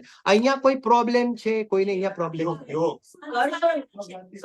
સાપેક્ષ તીર્થંકર ધર્મ અહીંયા સીટે યોગ છે યોગ. સાપેક્ષ અરે એક એવો જવાબ જોઈએ છે, તમારા બધાના જવાબ બરાબર છે, એની ના નથી પાડતો, બરાબર ને? પણ જેને કહેવાય ને એક એવો જવાબ જોઈએ છે ને મારે ભાવની અંદર એક ભાવ છે એમ, જેને કહેવાય ને, કહેવાનો મતલબ બરાબર કે નહીં? સંસારી હજી અસ્વરી દશાણ છે, અસ્વરી. બરાબર છે, તમે નજીક છો, બરાબર બરાબર. અસ્વરી દશાણ. પારિણામિક ભાવ અહીંયા આગળ સમજો, આપણે અહીંયા આગળ પણ મારો ખરેખર સ્વભાવ નથી, સમજો તમે? કાયિક ભાવ છે પણ પરિણામિક નથી. સમજાવ શું કહેવા માંગીએ છીએ, કેવા મતલબ? અસિદ્ધત્વ કેમ કીધું?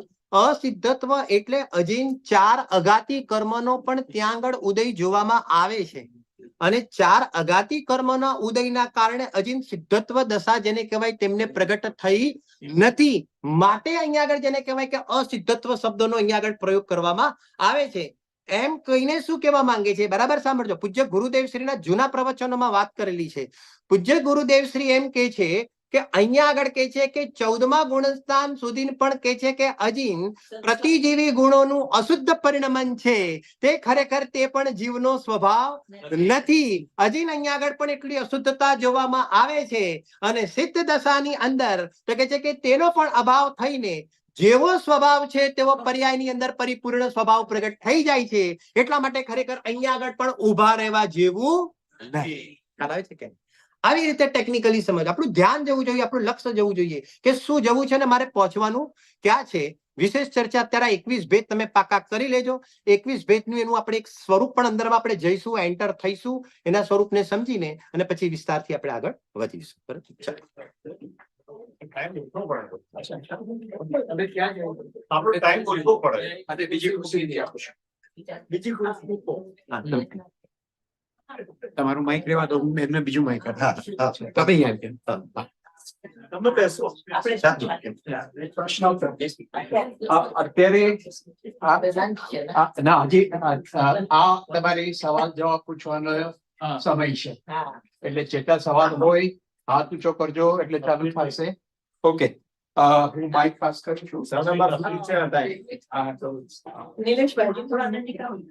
Five minutes. નહીં તો પછી ફોન. હા એક મિનિટ આજે સવાલ છે. જય જીનેન્દ્ર. સવારના આપણે બેનશ્રીના બોર્ડ ઉપર ગુરુદેવનું પ્રવચન આવ્યું. એમના ગુરુદેવ કહ્યું કે તમારા શ્વાસના પરમાણુમાં આત્મચેતના પણ રહેલી છે. એ કયા અપેક્ષાથી કહ્યું છે, એક્સપ્લેન કરશો પ્લીઝ? એમને માઇક આપી. હા, અરે, માઇક. આઈપેડ આપી ને એક મિનિટ. iPad. એક જ પ્રશ્ન repeat કરતો છું. પ્રશ્ન repeat કરો કે પ્રશ્ન આપો, માઇક ત્યાંથી પ્રશ્ન રિપીટ કરો. ફરીથી પ્રશ્ન રિપીટ કરો. એમનો માઇક આપી દો ને અમને. ઇન્ડિપેન્ડન્ટ એક આપો. ના ના, પેલું લૂઝ જ સારું રહેશે. આ છે ને ઓલું મજા એ છે ને. ના, ના, એ કે જય જીનેન્દ્ર, પ્રશ્ન એવો હતો કે સવારના ગુરુદેવ કીધું મૃત્યુ તો બધાનું નક્કી જ છે. ત્યારે ચશ્મા. અને એ જોઈએ એને બીજું બનાવ્યું lose mic side. બરોબર. અચ્છા, ગુરુદેવે ત્યારે એમ જણાવ્યું કે શ્વાસના પરમાણુમાં પણ આત્મચેતનાના પરમાણુઓ રહેલા છે. બરાબર. હવે શ્વાસોશ્વાસ તો એ તો હવા છે, ઓક્સિજન છે. તમે શ્વાસને પ્રાણ ગણો, એ પણ આમ તો જીવના નથી ગણ્યા.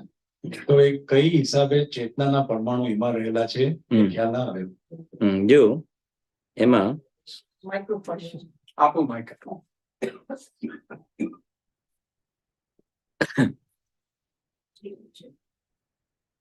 મોક્ષ માર્ગ પ્રકાશક ગ્રંથ છે ને, એની અંદર આપણે અધ્યાય છે 4થો અધિકાર, એમાં એક ટોડરમલ હિસાબિક આ વાત લખી છે. વળી પોતાને જ્યારે બોલવાની ઈચ્છા થાય ત્યારે પોતાના પ્રદેશોને જેમ બોલવાનું બને તેમ હલાવે છે.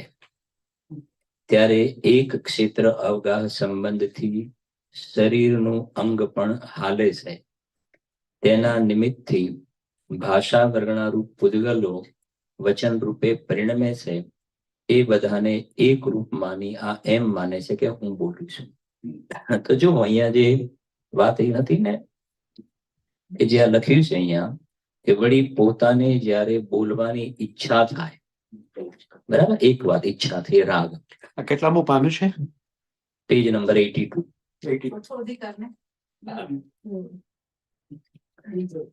બોલવાની ઈચ્છા થાય એ રાગ છે. ત્યારે પોતાના પ્રદેશોને જેમ બોલવાનું બને તેમ હલાવે છે. એટલે પોતાના પ્રદેશોને જે હલાવવું એ અલગ થઈ ગયું ફંક્શન. અને એ જ વખતે એક ક્ષેત્ર અવકાશ સંબંધથી શરીરનું અંગ પણ હાલે છે.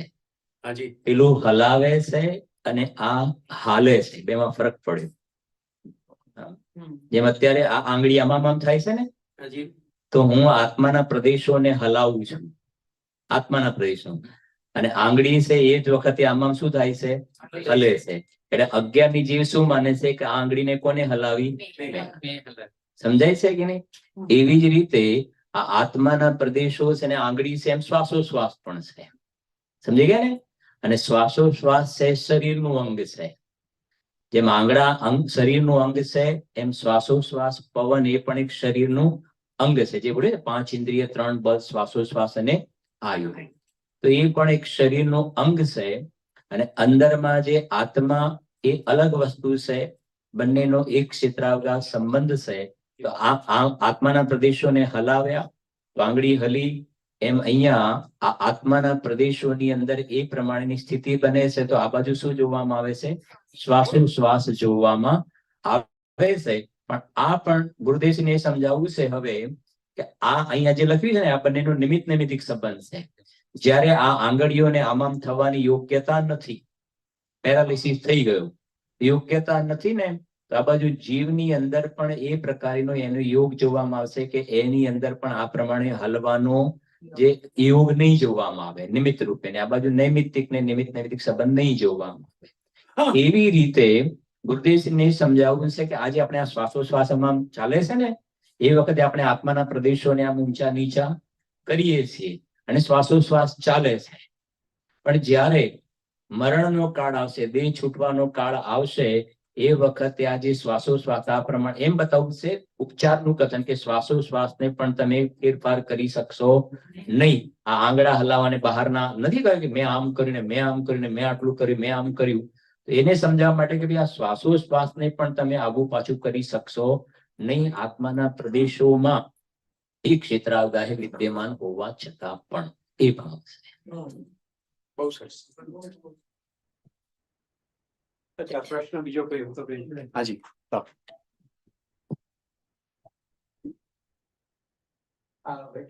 પ્રશ્ન કેટલું મહત્વ છે?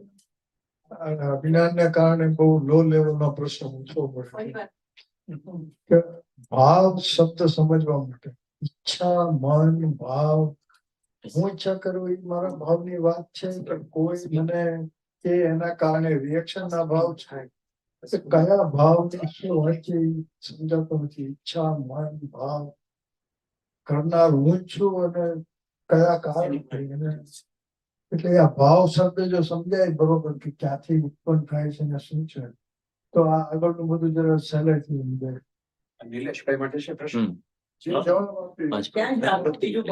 નિલેશભાઈ પાસે તો છે, એ બરાબર નથી માઇકમાં, વાંધો છે એટલે લીલો વીક. તમારો પહેલા હું પ્રશ્ન રિપીટ કરું એટલે બધાને બી ખ્યાલ આવે શું કહેવા માંગે. બરાબર ને, કે ભાઈ એક ઈચ્છા પણ થાય છે, કઈ મન છે અને કોઈ પરિણામ બી થાય છે.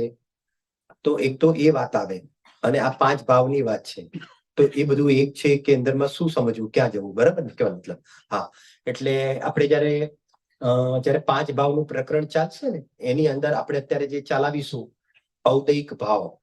તો તમારી જે ઈચ્છા છે, ઈચ્છા, તો એ ઈચ્છાના જે પરિણામ છે, તો જે ઈચ્છાના પરિણામ છે તેને શાસ્ત્રીય ભાષામાં જ કહીશું લોભ કસાય.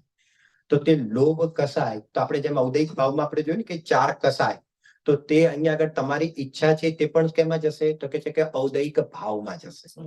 ત્યારબાદ તમે કીધું કે આ મન છે તો શું છે? તો કે છે કે મન બી 2 પ્રકારના હોય, કે એક દ્રવ્ય મન છે અને એક ભાવમન છે. અહીંયા આગળ સમજી લો કે આપણે દ્રવ્યમનની ચર્ચા નથી, પરંતુ સમજો તમારા ભાવમન છે તો એક ક્ષયોપસમ જ્ઞાનની પર્યાય છે. તમે જે વિચાર કરો છો ઇત્યાદિ વગેરે, તો તમારા જેટલા પણ વિચાર ચાલે છે તે ક્ષયોપસમ જ્ઞાનની પર્યાયમાં ચાલે છે. તો આપણે જયારે અહીંયા આગળ ભાવ શીખીશું ક્ષયોપસમ ભાવ, ત્યારે તે ક્ષયોપસમ એ જે તમારા વિચાર બધા જે છે એ કયા ભાવમાં જશે? તો એ ક્ષયોપસમિક ભાવમાં જશે.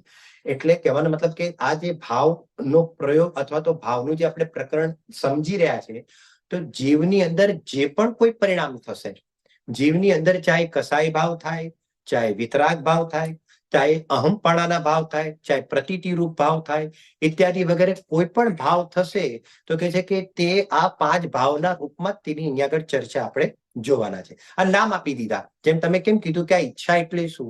તો ઈચ્છા એટલે અહીંયા આગળ આપણે ઔદૈહિક ભાવ, એને ઔદૈહિક કેમ કહીએ છીએ? તો આચાર્ય દેવ કહે છે કે તમને જે ઈચ્છા થાય છે ને એમાં પણ અહીંયા આગળ જૂના કર્મનો ઉદય અહીંયા આગળ નિમિત્ત જોવામાં આવે છે. તો તેના નિમિત્તની અંદર જીવના પરિણામમાં જે અહીંયા આગળ લોભ કસાયની જે ઉત્પત્તિ થઈ તેને જ અહીંયા આગળ ઔદૈહિક ભાવ કહેવામાં આવે છે. બરાબર? આવી રીતે સમજવું યથા યોગ્ય. જેમ જેમ પ્રકરણ આગળ વધશે ને તેમ તેમ ધીરે ધીરે ખબર પડશે. જબરદસ્ત સ્પષ્ટતા થાય છે. ઘણી વસ્તુ તો આપણે ક્યારે વિચાર નથી કરીએ એટલી બધી સરસ આવે છે. કોઈને બીજા પ્રશ્ન છે?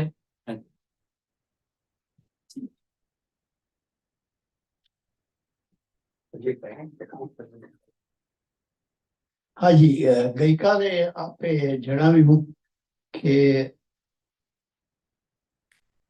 5 ભાવો આગમ પ્રમાણથી અને 5 ભાવો આધ્યાત્મિક દ્રષ્ટિથી વર્ણવ્યા. તેમાં કઈ ફરક ખરો? અને જો ફરક હોય તો તેનું કારણ શું છે? મારી પાસે માઇક છે. હા, એટલે આપણે કાલે જે એ વાત કરી હતી કે જે 5 ભાવની જે ચર્ચા છે જે જીનાગમમાં આગમ શૈલીથી બતાવવામાં આવી, અને 5 ભાવનું તમે કશે નામ વાંચશો તો કોઈ અધ્યાત્મ શૈલીની ચર્ચામાં પણ તમને એના નામો જોવા મળશે.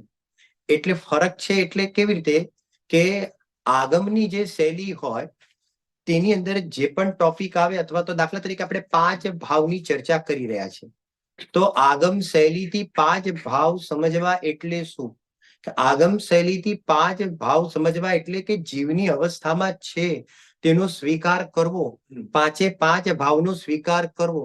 જેમ રાગાદી પરિણામ છે તે જીવની અવસ્થામાં છે, તો તેનો આવી રીતે સ્વીકાર કરીને આ 53 ભેદ જે છે તે જીવ તે રૂપે પરિણમે છે અથવા તો જીવ છે.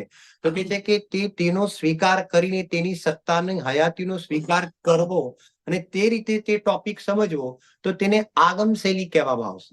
અને અધ્યાત્મ શૈલીની અંદર ભેદ વિજ્ઞાનની પ્રધાનતા હોય.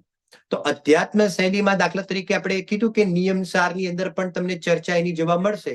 તો ત્યાં આગળ એમ કહેવામાં આવશે કે 4 ભાવથી આ આત્મા અગોચર છે. બરાબર ને? તો ત્યાં આગળ શું વાત કરશે કે આ 4 ભાવોથી ત્યાં આગળ જેને કહેવાય કે ભેદ વિજ્ઞાન કરાવશે.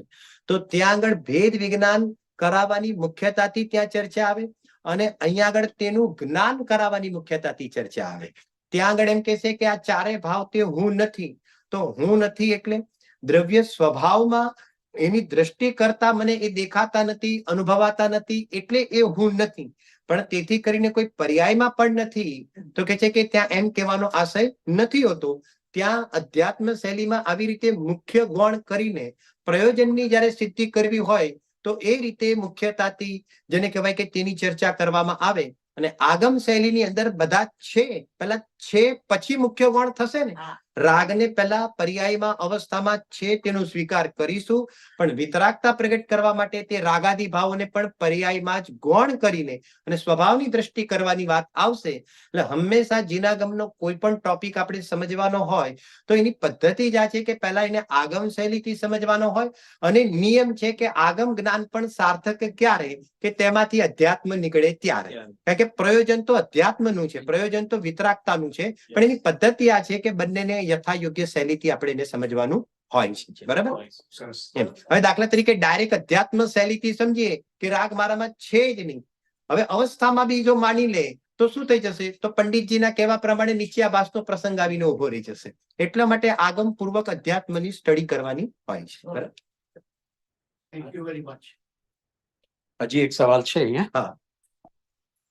મારો ફોન ક્યાંક લઈ ગયો છે કોઈને મળે જ નથી.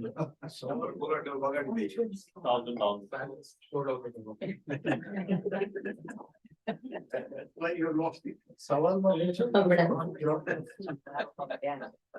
જે આ ઉત્તર હતો એમાં જ કદાચ આ પ્રશ્ન થોડોક આવે છે. તો મને સવારના ગુરુદેવશ્રીના પ્રવચનમાં સ્ટાર્ટિંગમાં જ જે આપે કીધું કે મરણ તો આવવાનું જ છે, એક સાથે બધું છૂટી જશે, પછી તરત જ એમણે કીધું ક્રિયાકાંડથી પણ રાગને ભિન્ન જાણ.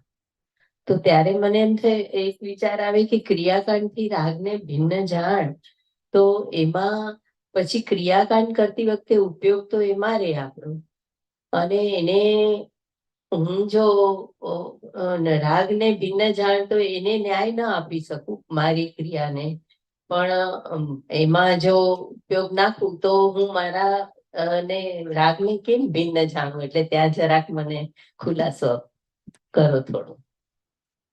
પ્રશ્ન સ્પષ્ટ ક્રિયાકાંડથી પ્રશ્ન રાગને ભિન્ન જાણ.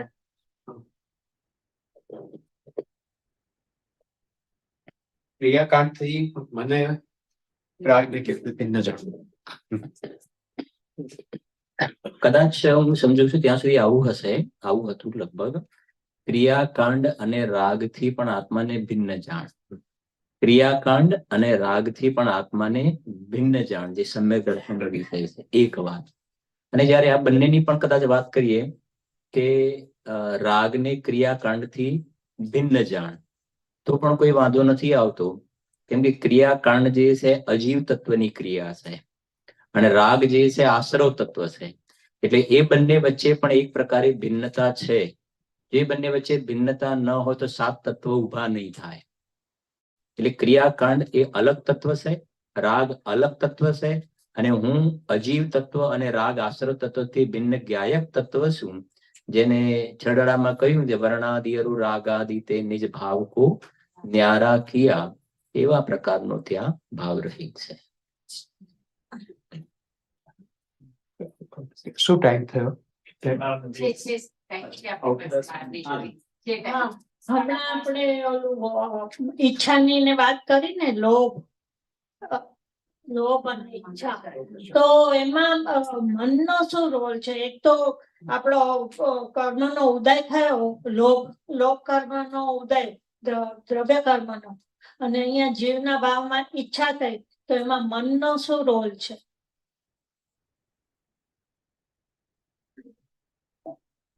અને યોગ નો એની સાથે મન વચન કાયા.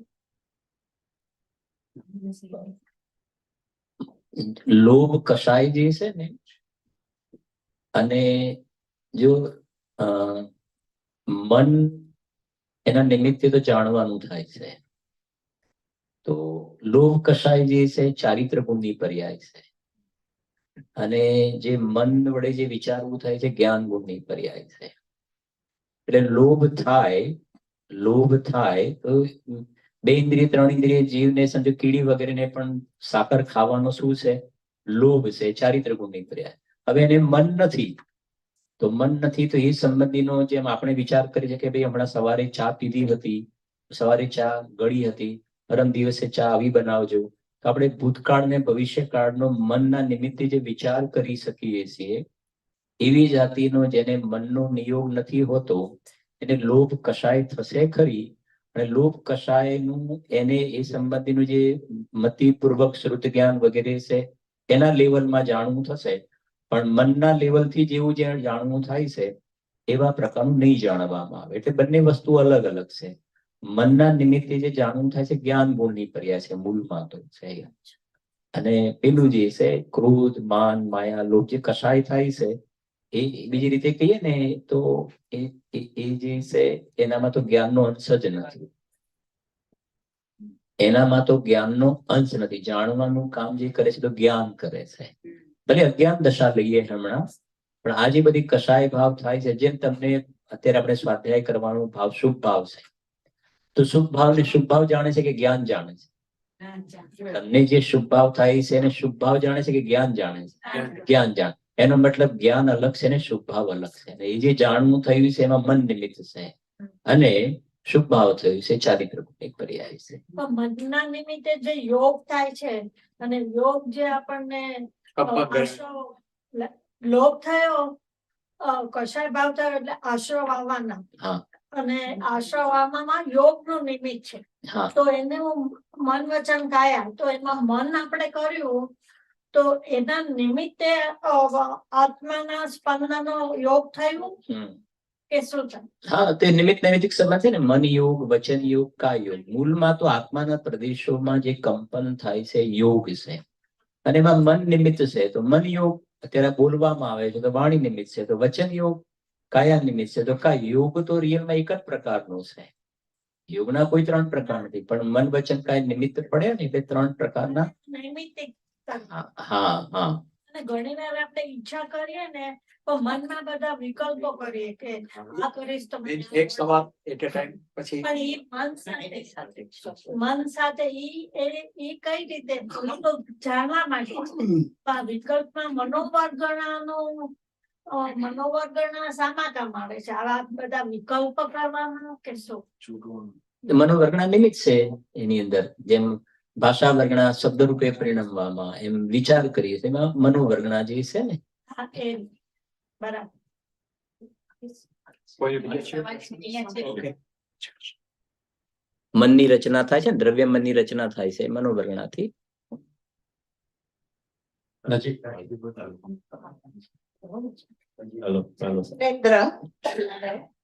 શૈલેષભાઈ, જ્ઞાન થાય એ તો નક્કી ક્રિયા છે, એ મનના આધારે થાય છે. એ તો નક્કી ક્રિયા આપણને જ્ઞાનની પર્યાય છે, રાઈટ? બરાબર.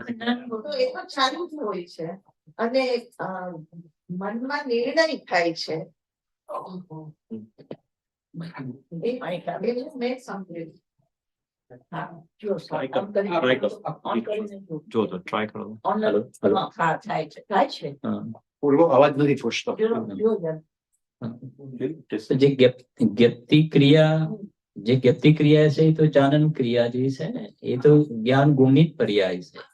બરાબર છે કે નહીં? પણ એની અંદર જો ને તત્વસૂત્રમાં તદિન્દ્રિય અનિન્દ્રિય નિમિત્ત, તો પરને જાણવાની અપેક્ષા એ મન નિમિત્ત આવશે. પરને જાણવાની અપેક્ષા, આત્માનો અનુભવ કરવો છે, એમાં તો એટલું મનનું અવલંબન છૂટી ગયું, અને સાચી જ્ઞપ્તિ ક્રિયા છે. બાકી બધું કરોતી ક્રિયામાં જશે. કર્તા કર્મ અધિકારમાં છેલ્લે લખે ને બનારસદાસજી, ગુરુદેવજી ઘણી વાર કહે છે, કરે કરમ સોઈ કરતારા, જો જાને સો જાનનહારા, જાને સો કરતા નહીં હોય. અને જે કરતા બુદ્ધિ છે ત્યાં જ્ઞાતૃત્વ બુદ્ધિ નથી હોતી. તો કરોતી ક્રિયા અને જ્ઞપ્તિ ક્રિયા બંને ભિન્ન ભિન્ન છે. મિથ્યા દ્રષ્ટિને કરોતી ક્રિયા છે, સમ્યક દ્રષ્ટિને જ્ઞપ્તિ ક્રિયા છે. એની પણ ઘણી બધી વિવક્ષાઓના ભેદ પણ છે. હવે તો આપણે બ્રેક લઈએ. મેહુલભાઈ છે? ના ના, મેહુલ થાય છે. સવાલ હવે પૂછવો પડશે. થઈ ગયું સમય થઈ ગયો. વીર્યનો ઉગાડ. પૂછી લે. પૂછી લો. એમાં જોવું પડ્યું. વીર્યનો ઉગાડ બોલવું પડશે. સો દર્શનનો ગાઢ એમાં દાખલા તરીકે ચક્ષુ ઇન્દ્રિયની વાત આવે કે જોઈ શકવાની શક્તિ, ના જોઈ શકવાની શક્તિ વગેરે, એવું મારી સમજણ છે. જ્ઞાન તો કે છે કે ઊણું અને વધારે હોય, કોઈને મેમરી વધારે હોય વગેરે. સો આને દર્શનના ઉગાડ, જ્ઞાનના ઉગાડની ભૂમિકાથી કહ્યું. વીર્યના ઉગાડ વિશે કઈ કહેશો? વીર્યનો ઉગાડ વિશે વીર્ય વખતે કહીએ. ના ના, અત્યારે કોઈ લેક્ચર તો આટલું પૂછ્યું છે. વીર્યના ઉગાડની અંદર જે પુરુષાર્થ છે ને આપણો, તો પુરુષાર્થને આપણે વીર્યના ઉગાડના રૂપમાં આપણે એને સમજીએ. તો પુરુષાર્થ વગરનો સાવ પ્યોર પુરુષાર્થ કોઈ પણ જીવને હોય જ નહીં, એમ કદી પણ બનશે નહીં. મતલબ કે આગમ શૈલીની અપેક્ષાએ પણ વાત, અત્યારે આગમ શૈલીની અપેક્ષા જ વાત છે. વાત ચાલે છે કે દાખલા તરીકે નિગોદનો જીવ પણ છે, એના અક્ષરમાં અનંતમાં ભાગે જે જ્ઞાનનો ઉગાડ છે, તો એ જ્ઞાનના ઉગાડની પણ જે પર્યાય થાય છે, તે પર્યાયની રચના પણ જો ઉગાડરૂપ વીર્ય છે તો થાય છે, નહીતર નહીં થાય. તો આવી રીતે અંશે વીર્ય એટલે અંશે પુરુષાર્થ જીવનો હંમેશા નિયમથી હોય જ. બિલકુલ જ જેને કહેવાય કે પુરુષાર્થ વગરનો જીવ હોય એમ કદી પણ જેને કહેવાય કે બનશે નહીં. કારણ કે તે ક્ષયોક્ષમિક ભાવે જોવામાં આવે છે. બરાબર, વિશેષ ચર્ચા આપણે વીર્યની જ આપણે આગળ આપણી પાસે 5-7 મિનિટ છે. હજી એટલે તમારે ત્યાં ટાઈમ હા, હા. હા, આ ત્યાંથી બીજો કોઈનો signal પ્રશ્ન આવે. તો? પ્રશ્ન પૂછી રાખો. મારે એક સવાલ બંનેને પૂછવાનો હતો. એક સાદો સવાલ છે, કારણ કે ઘણા બધા એવા છે કે પહેલી વાર આવે છે, એટલે હા. પૂછું છું ને મને કામ લાગશે કે આ જે સ્વાધ્યાય કરવાની વાત કરી કે સ્વાધ્યાય બહુ જરૂરી છે, તો એનો કંઈક ક્રમ જો હોય કે આ પુસ્તકથી શરૂઆત કરો, પછી ધીરે ધીરે આ રીતે આગળ વધો, તો થોડું સજેસ્ટ કરશો તો એ બધાને ઉપયોગી થશે.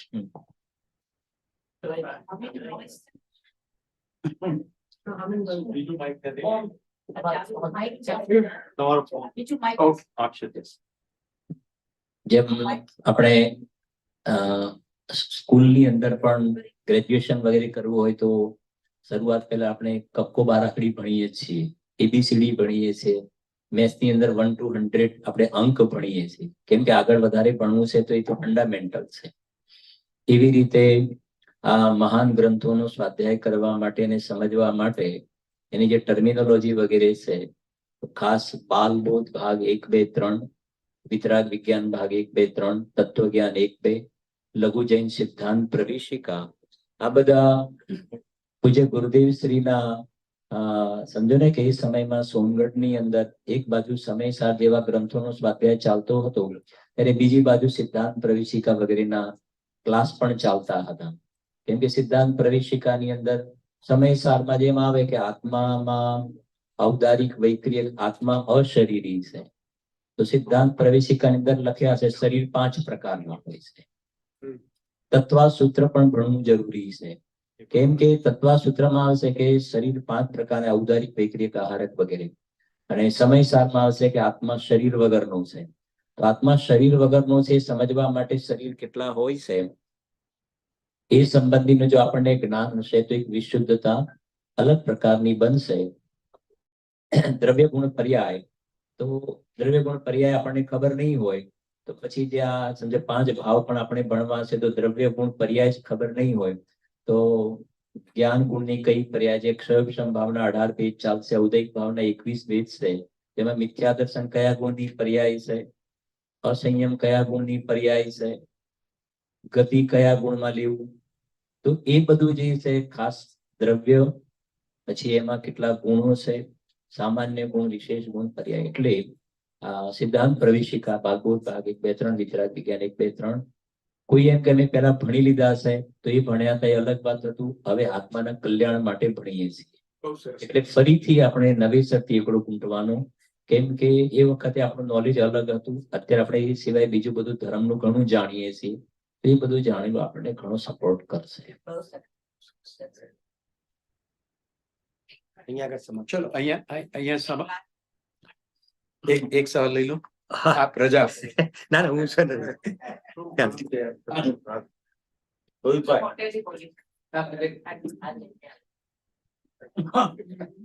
અચ્છા, જય જિનેન્દ્ર. આપણે ચિંતન કેવું હોવું જોઈએ કે નિશ્ચયાભાસી, વ્યવહારાભાસી કે ઉભયાભાસી ન થઈએ? કારણ કે ઘણી વાર એમ થાય છે કે સિમ્પલ એક વસ્તુ યાદ રાખવાની છે કે જે અહીંયાથી જીરવાણીના આધાર લઈને પ્રેઝન્ટેશન કરવામાં આવે છે એને સાંભળીને આપણા ભાવોની અંદર પ્લસ થતા જઈએ છીએ કે માઇનસ થઈએ છીએ. આપણા ભાવની અંદર વિશુદ્ધતા વધે છે તો આપણે બરાબર સમજ્યું કે આપણે પોઝિટિવ ખતવણી કરી રહ્યા છીએ, કેમ કે અપેક્ષા તો અલગ અલગ પ્રકારની આવશે, અને આપણે સંઘની પંચેન્દ્રિય છે એટલે આપણે બરાબર પ્રોપર વાતને આપણે સમજી પણ શકીએ છીએ કે આની અંદરથી આ જે લાઈન આવી એનો હું કેવી રીતે ઉપયોગ કરું છું. આપણા ભાવો ચડે એના માટે જો આપણે ઉપયોગ કરીએ છીએ તો આપણે બરાબર સમજી રહ્યા છીએ, અને જો એમાંથી આપણે શિથિલાચારને ગ્રહણ કરી રહ્યા છીએ તો સમજવું કે આપણે જીનવાણી સાથે ક્યાંક અન્યાય કરી રહ્યા છીએ. એટલે આપણને જાતે જ ખ્યાલ આવે છે આની અંદર કે આત્માનું ગુરુ આત્મા જ છે, ઇષ્ટોપદેશમાં લખ્યું પણ છે. નેક્સ્ટ છે, લાસ્ટ સેશન. લખી શકો તમે? લખી રાખો. હા હા, ચોક્કસ. હા જેને પણ ક્વેશ્ચન હોય ને બધા બુક્સમાં લખી નાખે. એનાઉન્સમેન્ટ કરું તમે કરો હું તો વચ્ચે રહું તમારે કરો પેલા જીનવાણી લઈ લઈએ.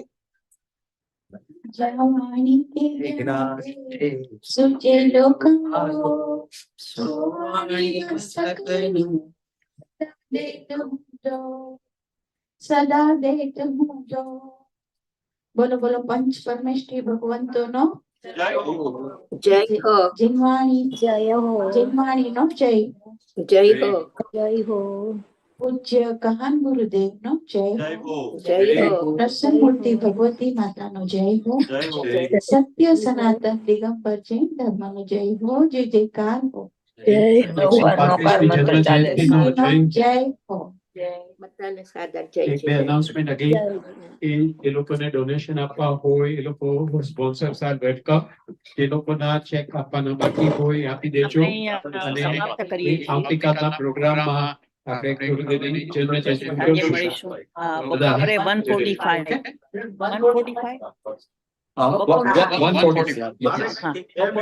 1:45 મળીશું. બરાબર સંભળાયું બધાને? હા હા યુટ્યુબ બંધ કરી દો.